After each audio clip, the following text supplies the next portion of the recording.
I am so excited about this next segment. Our next guest traveled across the world with her toddler, seeking knowledge from communities known for raising happier, more helpful kids. And here to share her shocking findings from her book, Hunt, Gather, Parent, is Michaeleen Doucleff. Welcome to the show, Michaeleen. Thank you for having me. Okay, so you were traveling to different parts of the world as a radio reporter, but after becoming a mom, it began to intrigue you to see how other cultures were parenting. What were you seeing at that time that was so different from maybe the messages you were getting about becoming a new parent yourself? You know, I think the big thing I was seeing was how little conflict there was between the parent and the children. There was no yelling or arguing, even bickering or negotiating. And yet the kids were really kind and generous and super helpful. One morning I saw a 12-year-old girl wake up while she was on spring break, walk across the room and start washing the dishes from breakfast without anyone asking her. And seeing this just really started to make me wonder, like, maybe we're doing something wrong here. And I want to learn how to do that.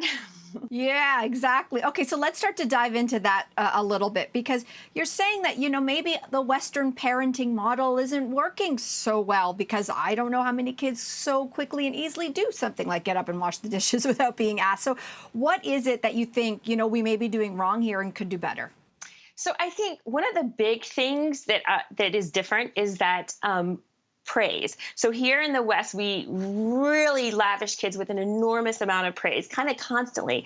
And nowhere else in the world do parents do this. And yet the kids, you know, are motivated. They have a lot of confidence, high self-esteem. And I think some of this praise might be backfiring on us. The second thing is that we feel the need to entertain children. We need to keep them busy, have them have some activity at every moment. And again, nowhere else in the world do parents do this. Adults go about their daily lives, work, hobbies, socializing, and they welcome kids into their world, and they expect kids to figure out how to entertain themselves.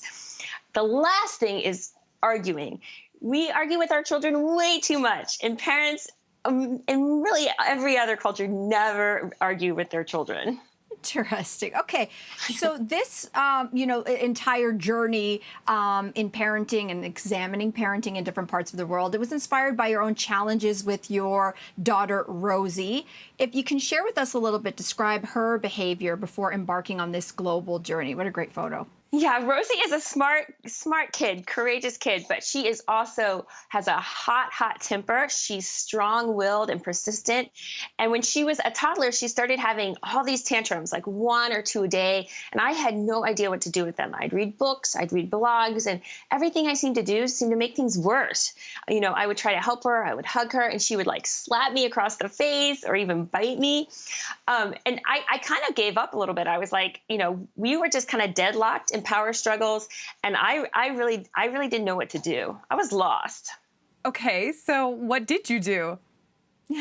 So Rosie and I went on a big journey. We went down to the Yucatan, to a small Maya village. We went up to the Arctic, to a town with the Inuit, and we went across Africa, to Tanzania, in the Tanzania savannah with a group called the Hadzabe. And the moms and dads there taught me an incredible amount about how to relate to Rosie in a way that helps her learn to calm herself down, helps her learn to be kind and loving and generous.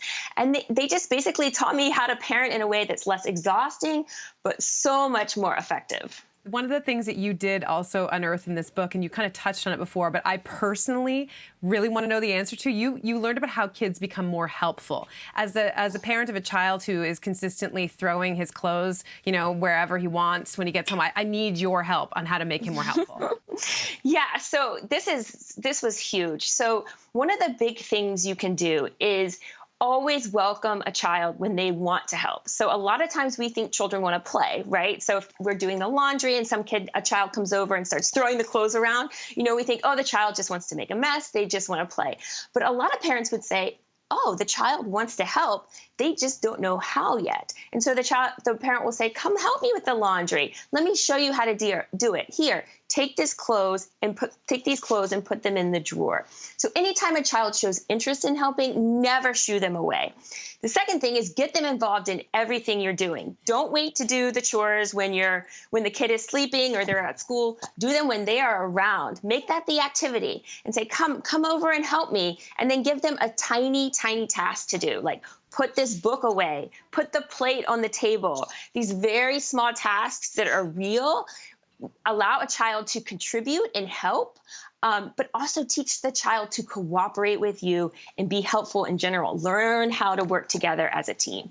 And then finally, focus on doing things together. So the child comes home and starts throwing the clothes around, say, hey, let's clean up your clothes together. You put this coat away and I'm going to put these shoes away. So make it like a team activity. And then the child sees it as fun instead of like a punishment. Okay, we're all taking notes right now. You also say that you talk a lot about how parents can be reactive. So what is a change that you found that we can make as parents on our side? Yeah, so this was huge with helping Rosie with her tantrums. So when she would have like a tantrum or an emotional outburst, I would kind of come at her with a lot of energy, like, are you okay? What's wrong? What can I do? And eventually I'll often turn into anger, like, why are you doing this? Stop. This very lot of words, a lot of high energy. And what the moms and dads taught me was that this only makes children have more emotional outbursts and higher energy themselves, because children's emotions mirror ours. So if you want your child to calm down and learn to regulate their emotions, all you need to do is be super calm yourself. So come to the child, be next to the child, but don't say anything. Just be super calm, like the calmest you've ever been. Maybe touch the child gently. You don't need to say anything. And what this does is the child will bring their own energy down, and it helps the child to find this reaction in themselves, so that over time, pretty quickly, with like a 3-4-year-old, they will learn to settle themselves down. It was incredible with Rosie. After like a month, her tantrums went from like 1 to 2 a day even to like 1 or 2 a month. Wow. I'm particularly interested in this. You kind of were doing it right there, but I think it's this low talk parenting style. Can you talk more about this and why it works so well? Yeah. So, we kind of think that we can fix everything with words, but a lot of times words kind of confuse children and stimulate them. And so in the book, I talk about a whole set of tools to help children learn proper behavior, encourage them to put their coat away without words. And what this does is, one, it lets the child feel like they're more in control. So the child doesn't feel like they're being bossed around. So it reduces conflict and resistance. But it also, you can't argue with a parent if they're not talking to you. So one of the tools is the look. So if you give a child the look, your child probably knows he needs to put his coat away. So all you need to do is remind him with a look or a point. And then you can't argue with a look. These tools are incredibly effective because the child doesn't feel like they're being bossed around. The child just feels like they're kind of being encouraged to do the right thing. I love that you write about autonomy and the link to confidence. So can you describe how that ends up with that? Yeah. Autonomy is huge. One psychologist said the biggest gift you can give to a child is autonomy.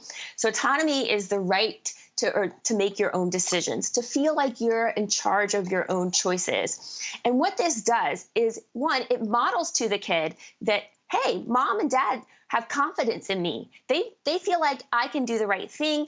I can handle myself. I can solve problems.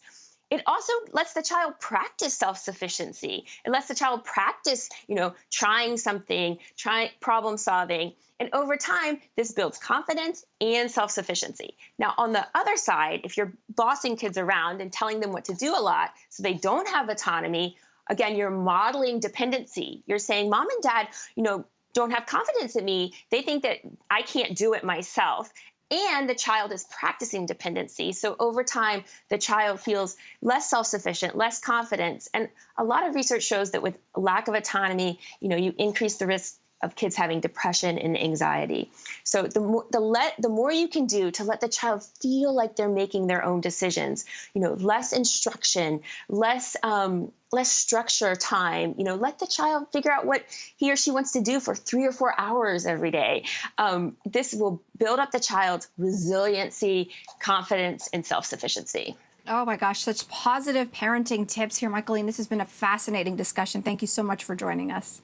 Thank you so much for having me. All right, hunt, gather, parent. It is available now. We'll be right back.